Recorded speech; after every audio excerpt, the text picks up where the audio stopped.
1, 2, 3. Do it. Oh. Case on a deep drop, steps up in the pocket. He'll fire to the right side, caught by Diggs. Stay up! Oh, he got loose! Oh my God! 30! No way! Touchdown! Are you kidding me? It's a Minneapolis miracle!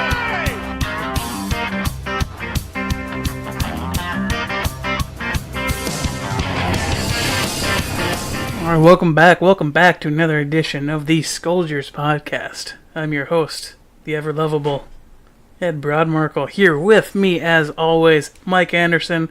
How are we doing on this fine Monday, Mike? I'm doing well. Vikings could not take the victory this weekend, falling to the Jaguars, 14-10.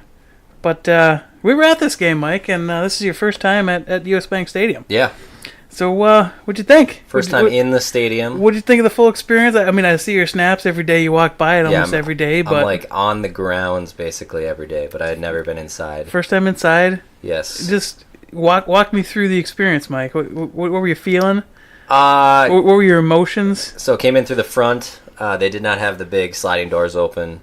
Yeah, that was unfortunate. That would have been cool to see. Yeah, not sure why. I mean, I guess it was too a nice warm day. maybe or something. Yeah, maybe. I don't know. But no, walked through, and it's really unreal. I mean, you walk in, the stadium kind of sits down. Oh, it's real though. Sits below you, which is really cool. I haven't been to many like that where you're walking in on kind of more of the upper, mid-level. Right. So for those that are unaware, you walk in and you're above all the lower level tickets, and then you actually have to climb up to get to the upper levels. Yeah. But you're able to walk straight down into the bowl. No, I mean, biggest takeaways were, I mean, it's gorgeous stadium, layout. I had no issues. Obviously, we went up, we snagged some club level seats. So the experience up there was awesome. No line for the food, drink, bathroom, in and out. And that's kind of the middle section, if you will, around the stadium. So yeah, I would call it like kind of the second tier that you see on the TV screens. Yep, and we were, I don't know, what were we, like 40, 45-yard line somewhere. I mean, we were close somewhere to the there. middle. Yeah, those I think those club seats are on about 37-yard to 37-yard-ish, somewhere in there. So, no, awesome. Really, the size, the sheer size of it. I mean, it looks big from the outside, but then you get in and it's like there are just so many seats. It's just this huge stadium, but also when you're there, it feels somewhat intimate. It's awesome. If you haven't been, I think a preseason game is a great way to check it out. The tickets are, relatively cheap. Well, we sat in, kind of the VIP club level, and it was $30 a ticket. So, well, I mean, additionally, I think the whole third quarter we sat down in the main concourse on one of the ends of the stadium, where they have kind of standing room where you can just kind of chill out there. So, you can get a nosebleed ticket, and especially in a preseason game, I don't think many people would care if you're just kind of hanging out there the entire time. So, you kind of hang out there at the one end of the stadium, get a nice good view of what's going on, get an aerial enough to where you can see what's going on. You're not super close to it, and I don't know. I every time I go there, it's always a first class experience. I just love that building. It's so much nicer than the Metrodome. You can actually move in that thing. Yeah. And then, the turnout was the other thing that kind of was not really surprising, but it's just we were down beforehand at a couple of the establishments in the area, and I know we were talking before. It's like there's just so many people down here for a Saturday morning on a beautiful weekend in the summertime in Minnesota, which we know how everyone around here loves their weekends. But I mean, it was a sea of purple. Yeah. And the hype is stadium, real, man. I mean, that stadium for that preseason game, was probably more full than a lot of NFL stadiums are on an actual Sunday. Right. And that was just awesome to see. I think the fan base is ready. They're passionate, and a lot of excitement. I got a lot of excitement from the fans. They were going on, second down, second down, third down for Jacksonville right out the gate. They're, making noise, trying to cause false starts and delay of games. And this is a preseason game, so it's pretty cool. I went to the third preseason game 3 years ago now. Okay. Teddy's last game before he got injured. Yep. my God, the noise in that building was incredible for a preseason game. It was just unbelievable. But I want to interject with that point where you had. What do you think of the first SKOL Chant that you've been a part of? Very cool. First SKOL Chant I've been a part of in the stadium. You know, the SKOL Chant seems to break out all over Minnesota in this day and age. But they only did it. I think they only did it once during the game, leading up to the game. But I promise you, if you're there during an actual game, it happens significantly more often. Yeah, no, I think it was twice because I think was we it twice? did one. Remember, you did one where we were over standing at the far end too. I think towards the end. Could be. So, they might have done it twice then. Too, but I remember it happening in the last couple of games I've been to, actual games. They've done it significantly more than that. And I think, like you brought up when we were there, the players use it as like to get hyped. Yeah. And just get jacked for it, and they love it. And that's why if you're there, participate in that SKOL Chant, give it all you got, because that's got to be intimidating to opposing players. Oh yeah, it was loud, and I saw Linval often with big plays kind of does the overhead clap a couple times almost to try to get it going, and Linval hungry. Oh yeah, they were jacked up. It was fun. It was an awesome experience. Hopefully, I'm not sure if I'll make it for a regular season or playoff game this year, but I'm hoping to. So we'll see. See what we can get, man. Yeah. So we're at the game. What was kind of the feel of the game you got? I felt like it was pretty sloppy myself. Yeah, I mean, 20 penalties accepted. I'm sure a lot of you probably watched the game, at least maybe the first half. It's tough to kind of, at times, it's a little bit more difficult to get the true feel when you're at the game. You have a bias from the crowd, obviously, on penalties, right? They're going to hate every penalty called against you, and also... I try to keep an open mind, but crowd mentality, we did. But, I mean, certainly some choppiness, slow play. Cousins missed some throws, I think we'll touch on later, to Thielen. I guess I thought that we contained Fournette earlier, in the game. I thought when our first team defense was out there, I was okay with the run defense. Other takeaways from the game, I watched Treadwell quite a bit. I thought Treadwell looked good. He got really close on kind of a crossing route on, I want to say it was third down, and a guy made a really nice tackle, otherwise he might have been gone. Yeah. But he looks, I was telling you, he just looks almost like just leaner and fast. He looks fast this year. So he looks so fast. He makes fast guys look not fast. We've been there for Treadwell. I'm not going to say we're Treadwell apologists by any means. This is the year. But this is the year. Certainly with Zimmer being on his side seemingly for, or Zimmer being positive about him for one of the first few times. I think you might see some stuff from Treadwell this year with all the attention that Diggs and Thielen and Rudolph are going to draw, and Dalvin. Sure. I think that Treadwell is going to have a lot of matchups against not, top end corners, and from what I saw, I think he might be able to exploit that. And no shade on Case Keenum, but he's not really a 3-read guy. A lot of times last year you saw Treadwell getting open, but he wasn't on the read. Yeah. And then I think the first season Treadwell was in the building, kind of plagued by injury a little bit, kind of held him back more than was let on. So, you know what? Maybe third year's a charm. Maybe he picks it up this year. We'll see. Other takeaway would be that defensive line for Jacksonville is the real deal, isn't it? Well, we were expecting that, and we're coming in with a makeshift O-line. We only got maybe 2 starters that are going to be there. Yeah, week 1. Yeah, it was kind of a patchwork offensive line start for us. Overall, not horrible. No, but it's just certainly you saw the talent there where at times they got through, and you could see a little bit of the inexperience and maybe just kind of the lack of chemistry. I know you're always talking about how chemistry is a huge deal down in the trenches. So, but man, Jacksonville, that defense looked good.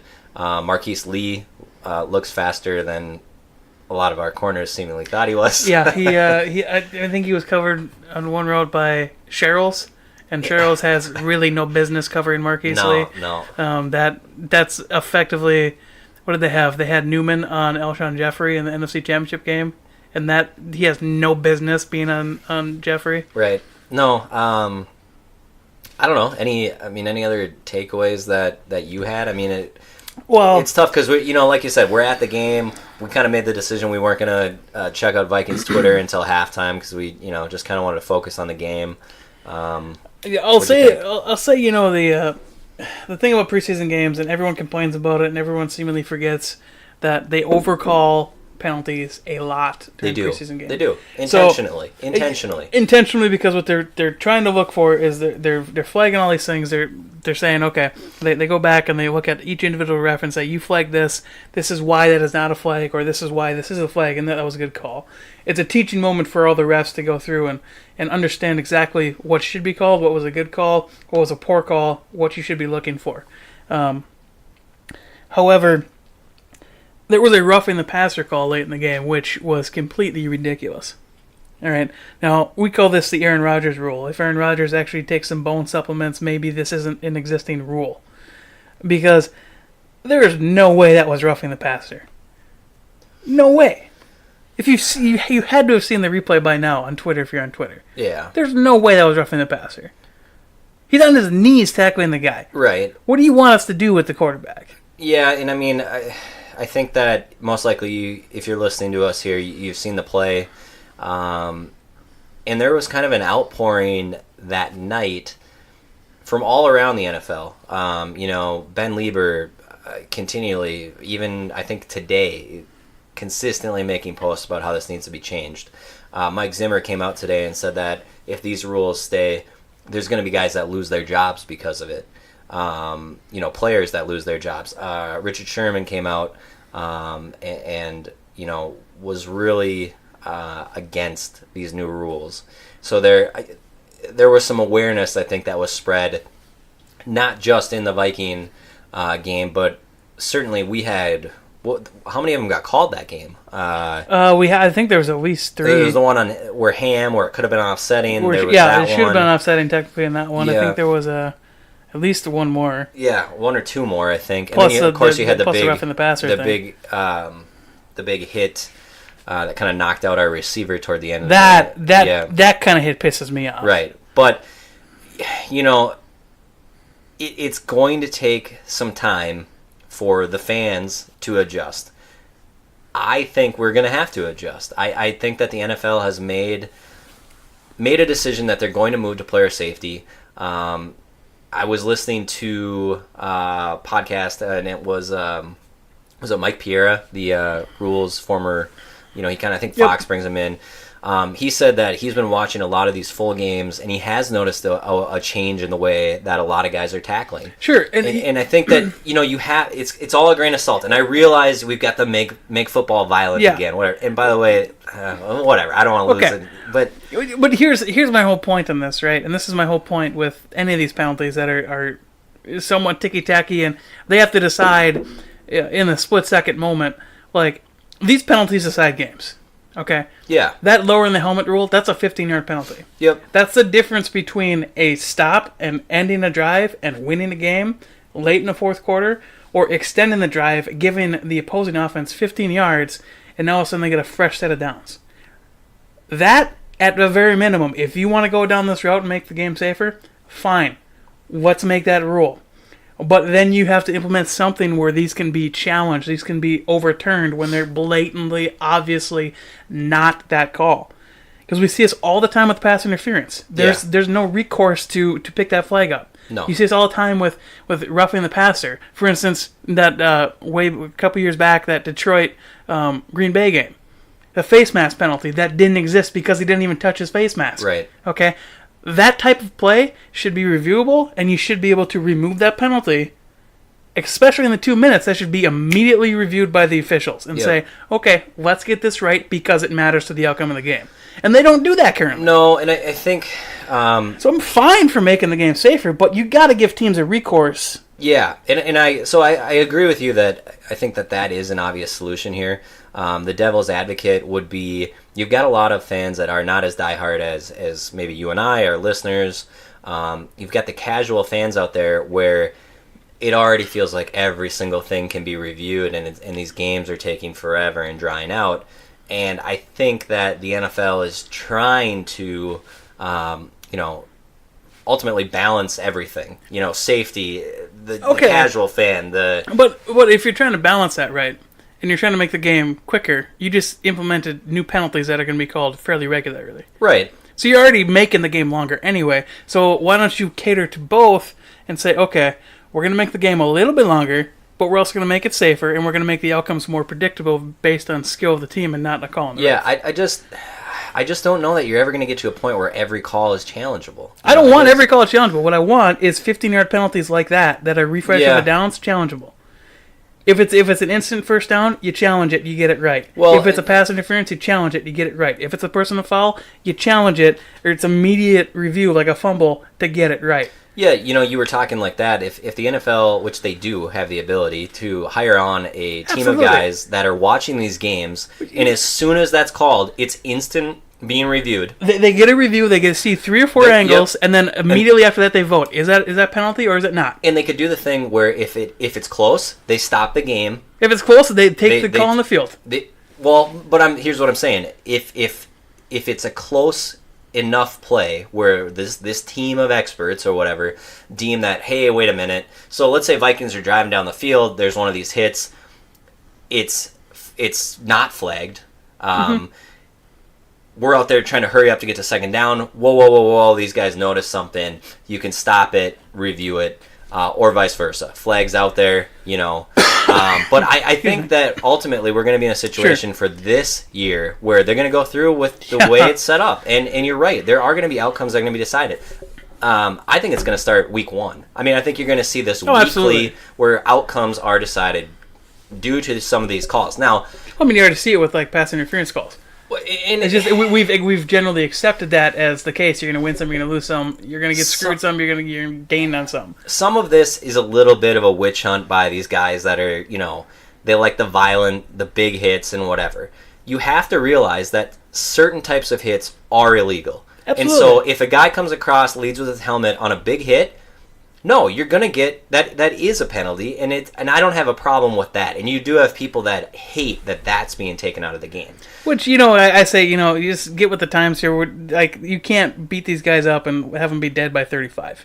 Well, and I mean, look at last year. The Steelers guy leads with his head in what seemingly wasn't even a huge contact play. Yep. Hits the guy in the hip. And, I mean, thank God. I mean, he walked out. I think it was with the ESPYs, maybe. He walked out on the stage. But he's still not even close to being anywhere near a football might not field. ever play again, and was close to paralyzed. So, I think that the player safety, I have no problem that the NFL has made this their number one priority. But implementation is key. Yeah, and it's going to be rough. It's going to be a tough season, and I guarantee you that every single week we're going to be talking about this in some way, shape, or form. And, I'm always kind of, you got to think about these referees are making a decision in a split second, trying to make a call right. And I think that even helps go to where they should be reviewable. Because maybe they do have a bad angle, but it looks like it should be called. Right. Make it reviewable. Let's fix it. Let's just, like I said, anything that's a personal foul, because now that's an ejectable offense, you instantly review it. Yeah. It becomes like a fumble. So it takes an extra 20 seconds of the game time. So college, to get it right. I believe in college they can review, because you can be ejected in college for targeting now. Yep. And I believe that it is reviewable. Anytime that they think it might have been targeting, they review it, and then they make a decision. Absolutely. So same thing kind here. of along a similar line here. Yeah. The amount of times it happens a game is like maybe 3. They said they're expecting in about 1.5. Calls a game of the lower in the head of that. Yep, this new rule. Okay, so maybe you extrapolate. Maybe it takes a minute to get one of those calls right. Yep. You're adding 2 minutes to the game. What are we talking about here? Let's get this right. Let's not dick around and make games decided on this. Let's get it right. Certainly a hot button topic. Maybe we'll throw a poll out and let us know what you think about it. But over under Andrew Sendejo 10.5 lower in the helmet calls. I'll go under, but certainly. He's going to be one that's going to have a couple. I'm going to go over. Just to stir the pot. Yeah, all right, fair enough. All right, well, we'll get off that topic for now. I think we spent enough time on that one. We could do a whole show on that. But... We could do a whole week on that, Mike. Yeah. So this brings us to our next segment, the Roc Thompson Show, featuring Roc Thomas, or should we say Mike Boone? Correction from last week. It's Roc Thomas, not Roc Thompson. So my dumb brain put Thompson in there for some reason. I don't know. I don't even know anyone named Thompson. Maybe you're a big Chris Thompson fan, the running back for the Redskins. I kind of doubt it. Who, as we'll get to a little bit later, has some company in the backfield. He does as of today, but that's later. A little preview. That's a little bit later. Mike Boone crushed it. 13 carries for 91 yards, 1 reception for a yard and a TD. So just when I thought Roc Thomas had this RB3 position locked up, you get a performance from Boone like this. And Boone also, I don't know if you've seen the clip, pass block, had an absolutely amazing pass block. Yeah. Like something AP couldn't even dream of doing. So I don't know. Thoughts on Boone? Undrafted free agent out of Cincinnati. Runs hard. Actually kind of reminds me of like a just in the limited clips I've watched, almost like Chris Johnson in his prime. Okay. You know, he's shifty enough, but he's also he's got good power. Yeah, and more power than you'd think. Yeah. You know, and man, he had that stadium going, definitely. So I think I love when running backs can block. I hated the fact that Adrian Peterson could not do that. Because third down, if he needed to throw, he wasn't in. Right. So you telegraphed it. Obviously, completely. You know, I saw one play there. I saw the same highlight you're talking about where awesome, you know, step up there. But, he had, did you already read off the stats? It was, yep. 13 for 91. Huge game. 180, yep. I think we got a battle on our hands between Roc Thomas and Mike Boone. So it seems like... You know, honestly, I could see one of them maybe being trade bait for a late round pick. Yeah, I don't know. Or maybe, you know, running backs get hurt all the time. So, you know, maybe you've got a backup on the practice squad too. I don't know. But yeah, we'll see. If they keep performing like that, if they do that through the 4th preseason game, you know, it's going to be tough to stash one of those guys in the practice squad. Yeah, I mean, you're not wrong there. I think after last week, it sounded like Roc Thomas was kind of, you listen to, like, you know, local and like the radio around here, and it was all the Roc Thomas love, and he's maybe moved into the front runner spot, and then now today it was all, you know, it's all about Mike Boone, loving him, and it was fun. That one drive, they ended up getting him into the end zone, but it was like he the got Mike tackled Boone, like the one, and then punched it in. It was basically like the Mike Boone show there for a little while. Yeah. So, I mean, it's exciting. You get guys that you know, are really fighting for their job, their career, hungry, undrafted kid, chip on the shoulder. Also, you know, you got to think a little bit that Latavius might not be here next year, and yeah, you've got Dalvin Cook, who seems to be running back of the future, but you can't just bank on one guy. You can't do it with one. Certainly this NFL. So, you know, you're playing for a little bit more than just that third running back spot this year, and a guy that stands on the sidelines. It's fun. That's definitely something to watch.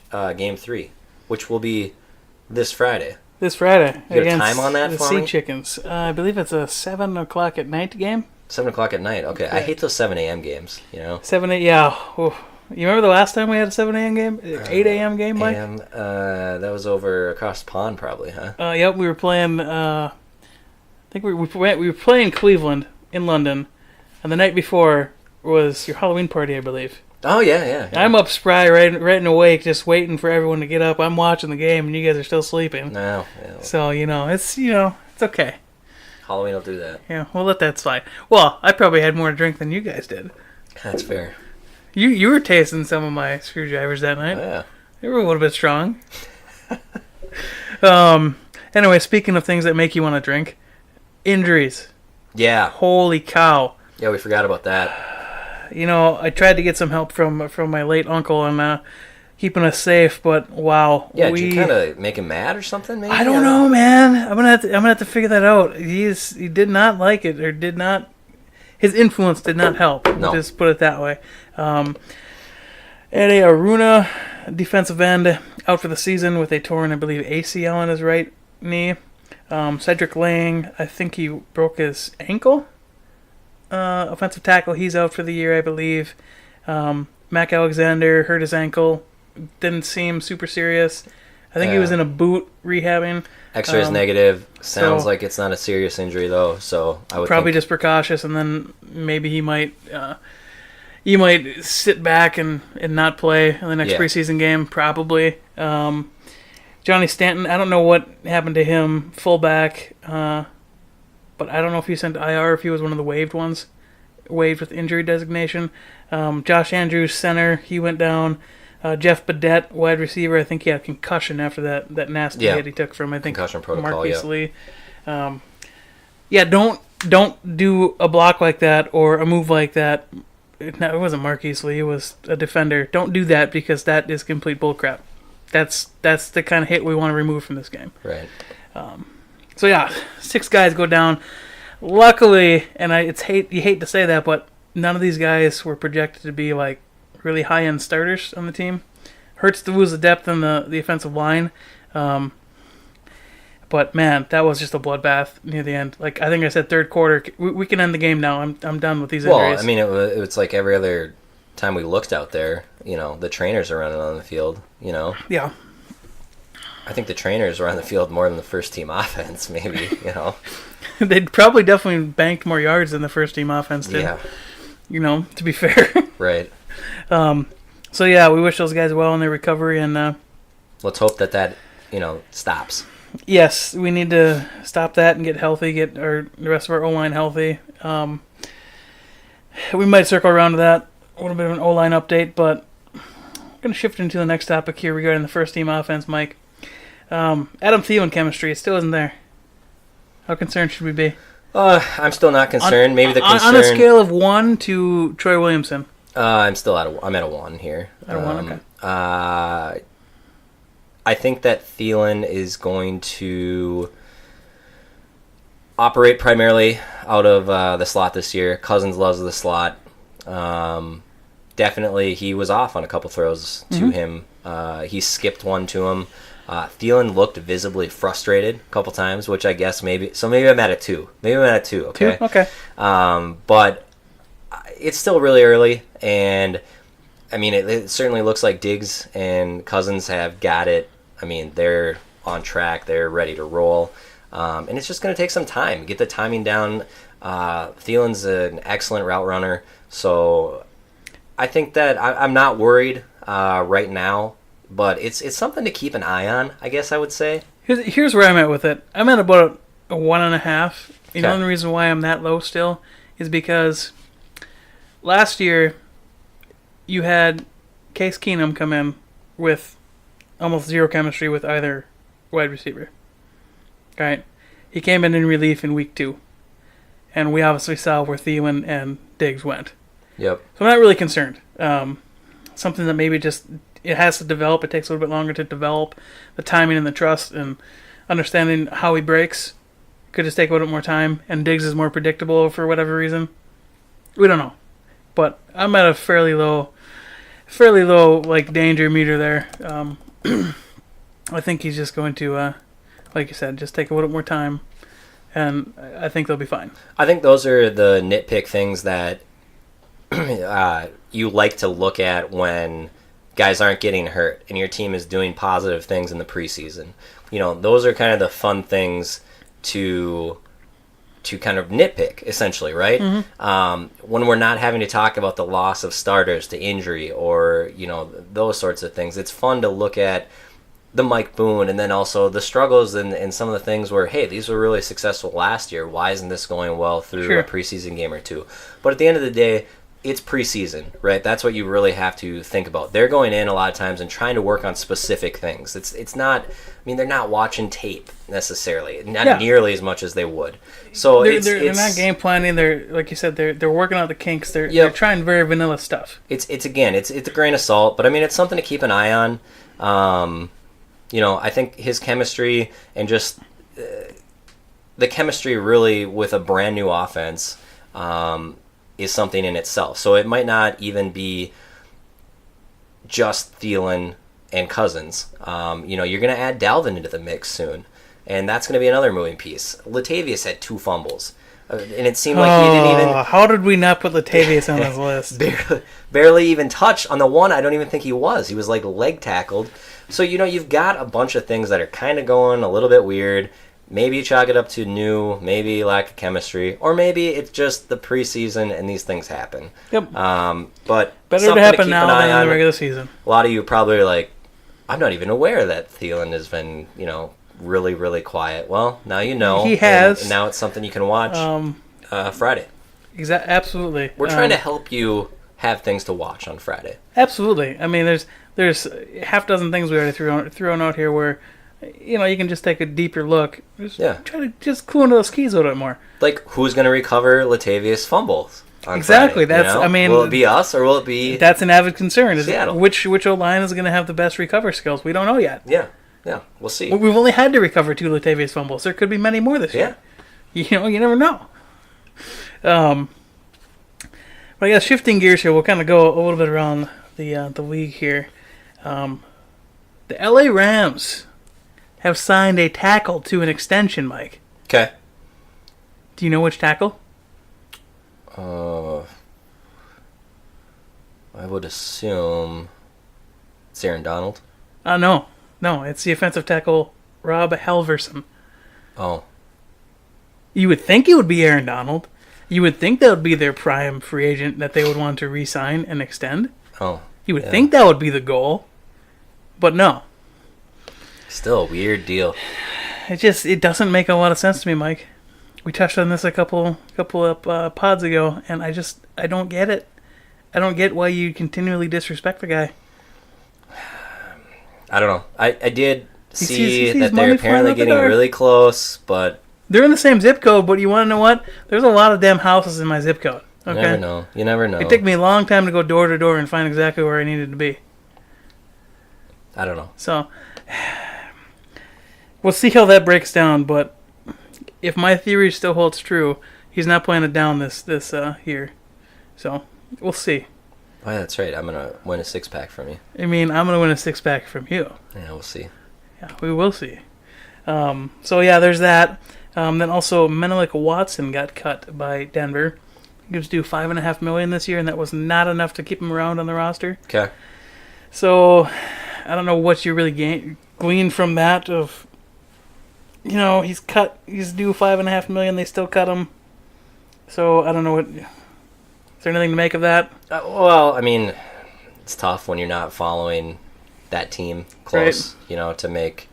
I'd just be total guess. Obviously, if it's someone here, you'd think, oh, you heard it's bad locker room, or you want somebody behind him to get some more experience.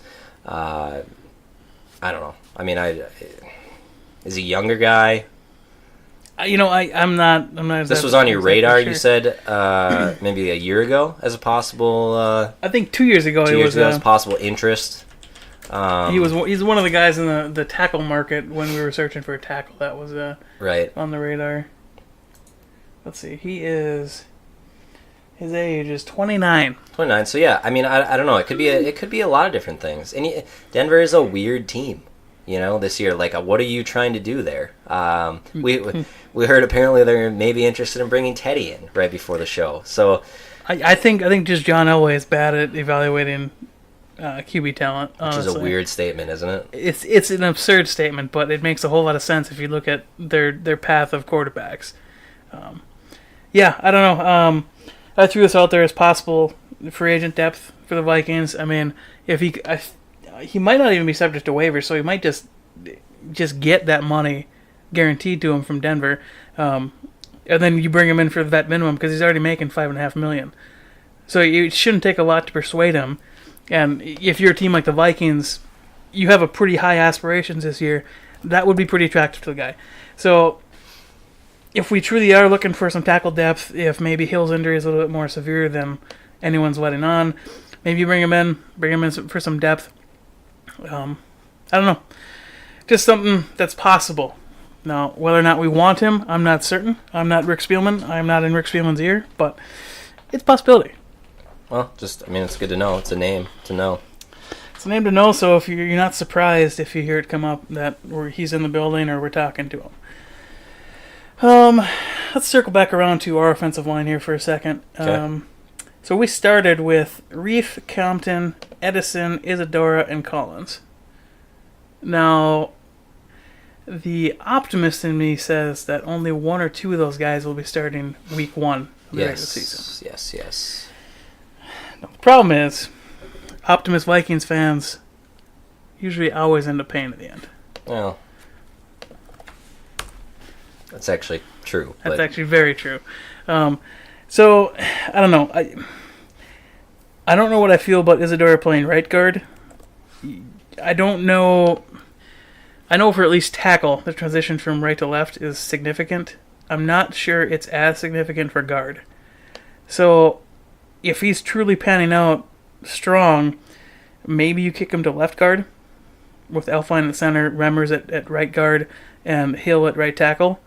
Maybe you say, okay, with Isadora showing out, now maybe Remmers shifts back to right tackle, and Hill is now your backup again, and then you pick up a left guard or you keep Compton at left guard. I'm not certain. Any thoughts on that? My concern is that, as we get closer and closer, and we've got rotation, with chemistry being a big deal. Chemistry! I guess that's my biggest concern. I think that the guys we've talked about that are a little banged up are starting to trickle back, right? They're starting to practice again. So I think that from a health standpoint, unless someone suffers a setback or something happens in one of these, well, probably the next game, right? Possibly, I guess game 4, maybe we'll see a little bit of the offensive line starters there too, just because they haven't had the ability to play together. Right. But I don't know. I tend to leave the trench knowledge to you in terms of the shuffling around of players, but my concern is going to be right now the randomness and moving parts that we've had and just the lack of chemistry. Yep. I think it's a valid concern. So I guess I'm hoping that this week some of these guys that have been really close, we keep hearing they're really close, end up getting back, end up playing together. Let's see a game against what I'm guessing the Seattle's defensive line doesn't strike me as anything. 2 guys returning from our own line. No, yeah, that's true. Tom Johnson and I believe who's the other one? Shamar Steffen. And I'm with you there. It's never good to be shuffling the line in the preseason. You hope that you can use that time to really get these guys up to speed. But recall Reef was a very solid left tackle for us last season, and I don't think he played a down in preseason. So it's not imperative that we get the starting 5 right now. No, it would be beneficial. Well, it's just like Elfline is close, Zimmer said. Right. So. And, honestly, I would expect if we're going to see Elfline on Friday, he'll practice tomorrow. He'll be taking off pup and practice tomorrow. If we're going to see him on Friday. I would expect the same for Remmers and Hill. If we're going to see him on Friday. Remmers and Hill practiced today. Did they? Yeah. Okay. So that's what I mean. Like, we're getting close. So they're back. So, like I said, if Elfline's gonna play on Friday, I'd expect to see him tomorrow. If not, they're going to shut him down the entire preseason and say, all right, continue to get your rest, continue to heal that 100%. We want you to 100% back, continue to condition without having any reps on you, and come in 100% strength, 100% flexibility, and 100% ready.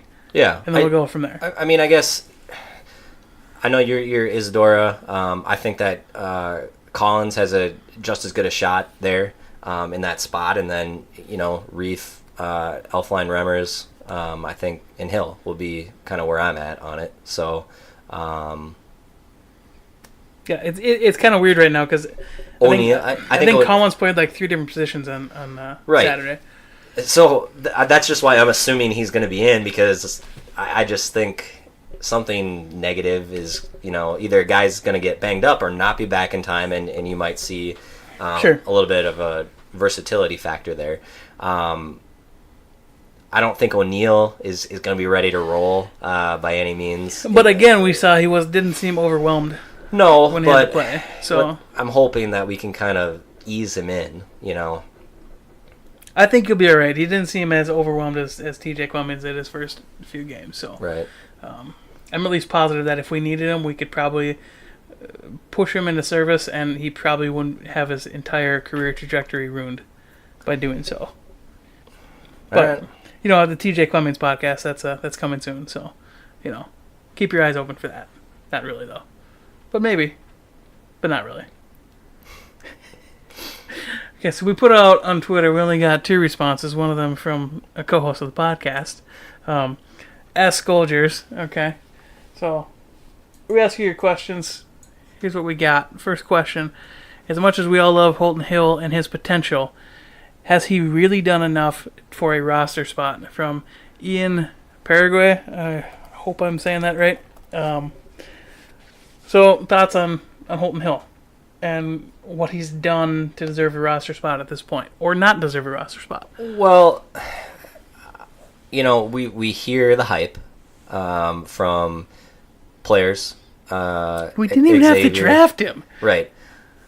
So you certainly have heard the hype, not only from the coaches, but from the players, which, as you know, if Zimmer's coming out and praising you, that's a good thing.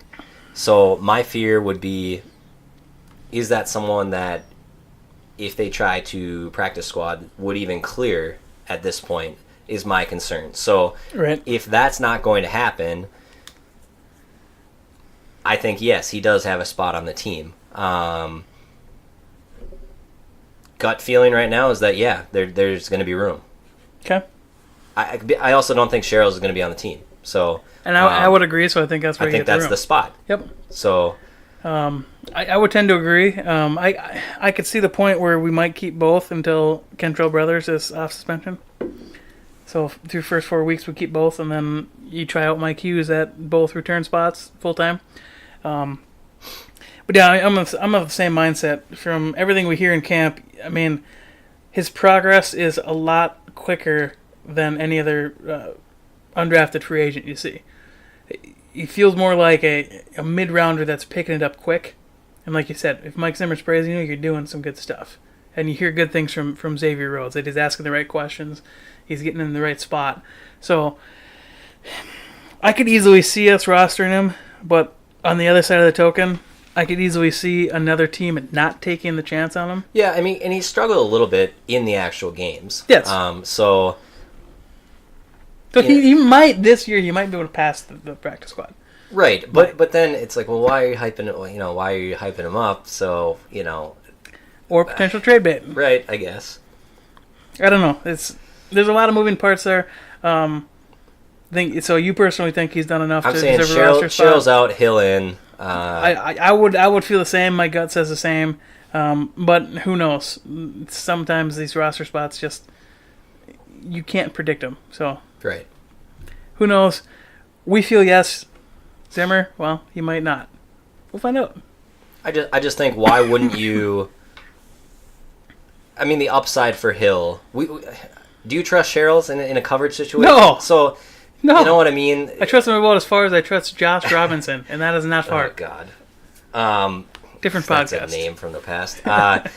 Yeah, I think when you've got Hughes, although interesting enough, Cheryl's did take a punt or two. I don't know. Did Hughes even get out for a punt return at the game? I think he was a few, but okay. Yeah, I don't. Cheryl's was out, so I mean they were kind of mixing up. I really don't understand why they have Cheryl's taking punts. Yeah. Why wouldn't you want Hughes to take every single one of them? But then again, you had Kai doing some kicking, and I don't know. Oh, we're about to get to that in the next question we have here from mine truly here. Yeah.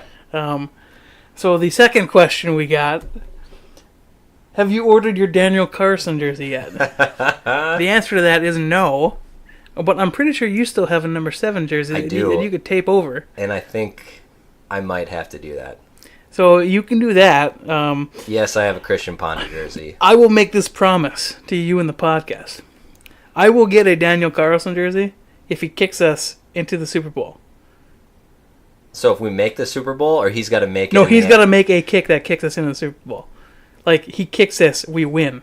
Like, late fourth in the NFC Championship game. Yes. If he kicks us into a Super Bowl, you're getting I will buy a Daniel Carlson jersey. All right. I'll buy 2. I'll buy one for you, too. All right. You heard it here. So, if that happens, which let's face it, the Minnesota Vikings and kickers, that's never going to happen. But if that happens, you're here to hear first. But that brings us to the final update of Kicker Watch 2018, Mike. Yeah, my favorite segment. Kai Forbath kicking a 41-yard field goal, doinks it off the right upright. Now, personally, I think if you hit the uprights, it should be worth 4 points. Right. But, Valid. Nothing works that way. So, Nobra Kai is out of here. He's out of here.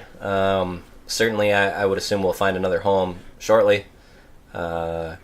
Kickers are always in somewhat of demand, and whether or not you want to admit it or not, was not by any means a horrible kicker last year. Definitely struggled a little bit with the extra points, but from a field goal standpoint, was not horrible by any means. His performance was adequate. Yeah, so there's going to be a team out there that's going to need that, and I guess there's no doubt in my mind he'll probably have a job this year somewhere. Exactly. You hit even if it's not week one, a kicker gets injured on some fluke play, needs a veteran that can provide that leg. There you go. Couple other things to wrap up here, Mikey. George Iloka, our favorite Zimmer product. Yeah. Cut from the Cincinnati Bengals. I did see that. Now, it was brought up on the Twitter machine. Should the Vikings be interested? And my response is, why? Yeah, I think we have the same response. And I'm not going to be a Sendejo apologist here or anything, but I think I'm fine with him. I think he's really improved over the last few years, and I think, he works well with Harrison, seemingly, so... he's kind of gone to where I don't notice him except for the occasional big hit where he gets, fined flagged, or whatever. Yeah, flagged. Or so 1 game suspension. I think anytime that's happening, they're probably doing their job, especially in a Zimmer defense. Yep. And so I think barring an injury and him still being available or something weird along those lines, I don't think it makes sense for us. And yeah, I completely agree. I think our safety room is pretty deep for what we have talent-wise. Either one of those guys goes down, you don't really see a drop-off. So I don't see why we need to bring him in. I don't see why we need to spend that cash. Well, and a lot of people are really liking the play of Anthony Harris, too. Yep. Certainly Harris has had to play in the past year or two a little bit, and I thought he played well in those situations. So obviously I don't think they quite fully trust him yet, but it seems like they're on the path to that. So it's a process.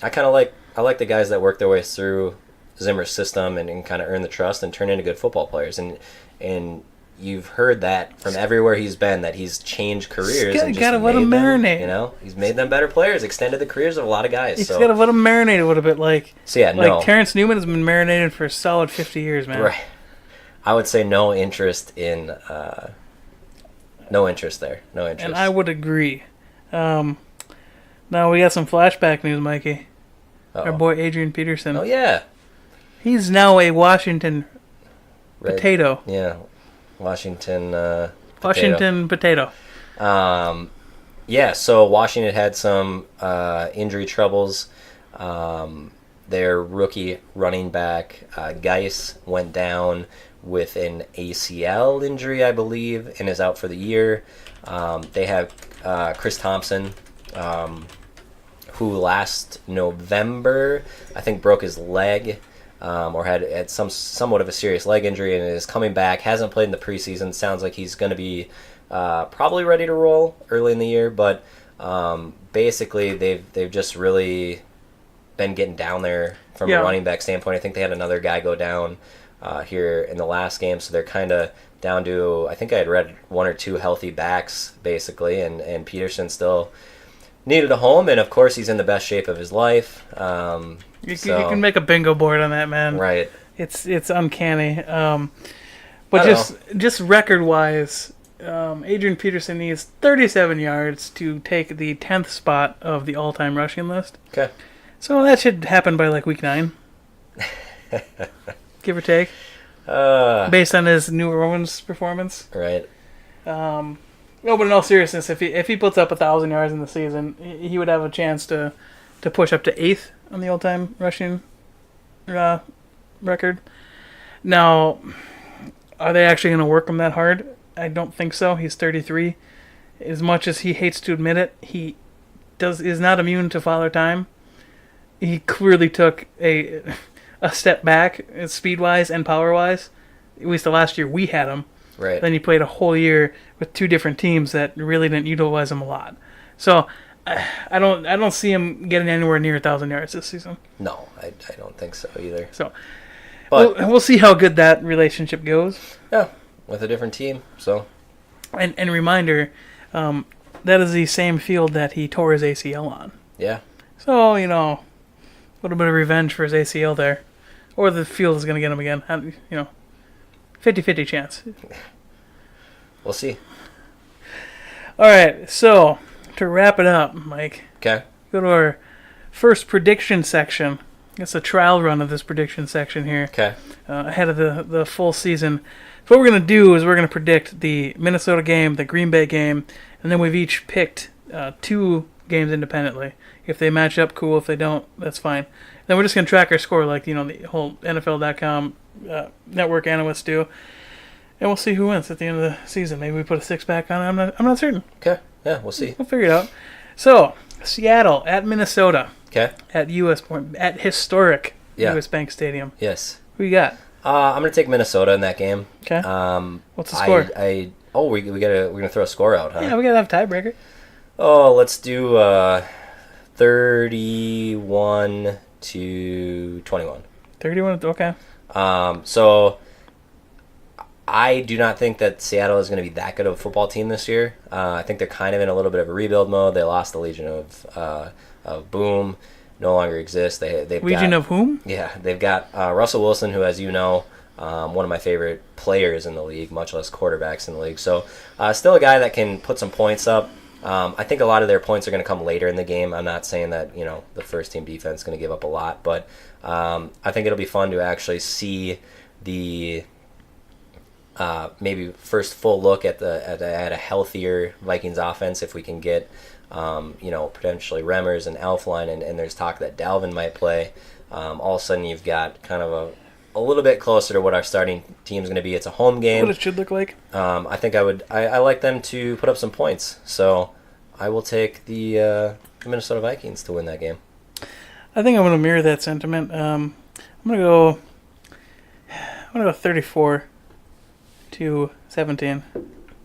I think Seattle gets a garbage touchdown late. It's like, I don't know, 28, 27-ish to like 10. Points seem to be scored in the it's like I think I saw Green Bay won like 51-34. Yeah, that won't happen again. A bunch of weird scores like that. So, but yeah, I'm in the same sentiment. Seattle is in a major rebuild mode.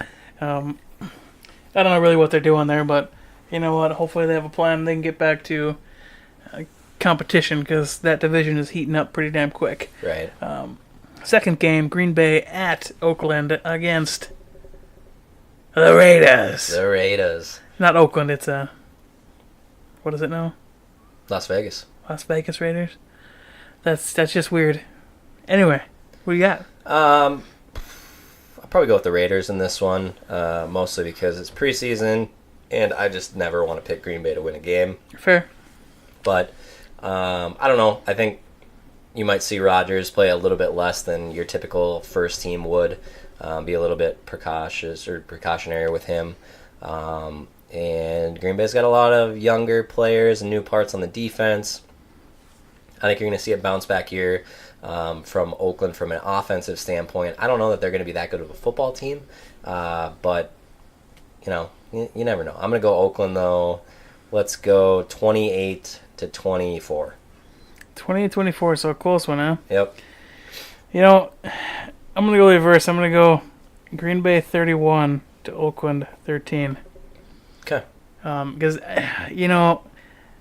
Gruden is I don't think he's doing many things right with that football team. He's stuck in the ways of the past. And, I mean, for God's sake, he can't even get his best defensive player to show up in the building. There's something going on there. Right. So I think we see that Aaron Rodgers lights it up a bit because he's itching to get in there and play some good football. I don't think Oakland can put it together. So that's where I'm at with that. Okay. All right. So I got my first pick, Philadelphia at Cleveland. All right. And I think I'm picking Cleveland on this one. Okay. I think I'm picking Cleveland in a 21 to 20 victory. I think Cleveland's just got a bunch of pieces, and I think they put it together late in this game to steal the victory from Philadelphia. I'm not saying Cleveland's a better team, obviously, because Cleveland's horridness defies all logic, but I think they have a lot of good pieces, and I think they have a lot of talent at the skill positions. Let's go to your pick, Kansas City at Chicago. Oh, so I don't have to make a pick for the Nope. Cleveland. Okay. Yeah. What I got? What was the game? You have Kansas City at Chicago. Kansas City at Chicago. Actually, kind of a fun game for me. I am really excited about new quarterback for Kansas City, Mahomes, this year. A lot of fun, fast players on that team. Tyreek Hill, Kareem Hunt. You've got Travis Kelce. So their offense is going to be fun to watch all year. And then on the other side, you've got Chicago, who has also some new pieces and potentially fun toys in Trubisky. I like Howard. I like Cohen. Obviously Kevin White hasn't got hurt yet, which maybe he just hasn't played. Well, we're not at the end of the year yet. So. Yeah. So I mean, I think that'll be a fun game to watch. If you're, I'm not sure if that one's. I think that one might be a Saturday game, but. I'm going to take Kansas City. I think Mahomes, I really like. I don't know if you saw, but if you didn't and you're listening, you should go ahead and look up. He had a 70-yard in the air throw. Saw that. Touchdown strike to Tyreek Hill, and it's a thing of beauty. So I think he's going to be a fun player to watch, and I'll take them. In what I think is going to be a close game, I'm going to go 38-35. It's going to be a shootout in Chicago. All right, I like it. Next up for my pick, we have the battle for New York. The New York Giants at the New York Jets. Or is it the Jets at the Giants? I don't know, they play in the same stadium. Yeah, I don't. Maybe they flip a coin. Yeah, you'd think so. But, yeah. Well, there's going to be at least one coin, and they're going to define whose heads and tails. I'm taking the Jets on this 100%, all the way. Okay. Do you know why? Teddy? Teddy? What if he's not there? He'll be there. Yeah. If he's not, you know what? He'll be on a new squad by then. It's very possible, but I think he stays with the Jets. I think the Jets take that home late. I think that's going to be a 24-21. Teddy leads a fourth quarter drive to take the game. You got New Orleans versus the Los Angeles Chargers. Yeah, just another. I don't know. I thought this one was kind of a fun game. You got a little bit of the breeze with the Chargers, and I don't know if Breeze will play. I don't think he's played yet, but I would assume if a guy's going to get a little bit of time, this would be the game. And same thing like Kamara. I don't know. I don't believe he's really got much run either. But I'm gonna go with the Chargers. The Lightning Bolts. Yeah. What do we have for score? Let's go 24-20. 24-20 Lightning Bolts. Yeah. Sidebar: the Chargers have absolutely wasted Phillip Rivers' time as a quarterback. Hey, a lot of people are picking them as the Super Bowl representative from the AFC this year. I kind of doubt that'll happen, but you know what? Good for those people. They should have a good squad. We'll see.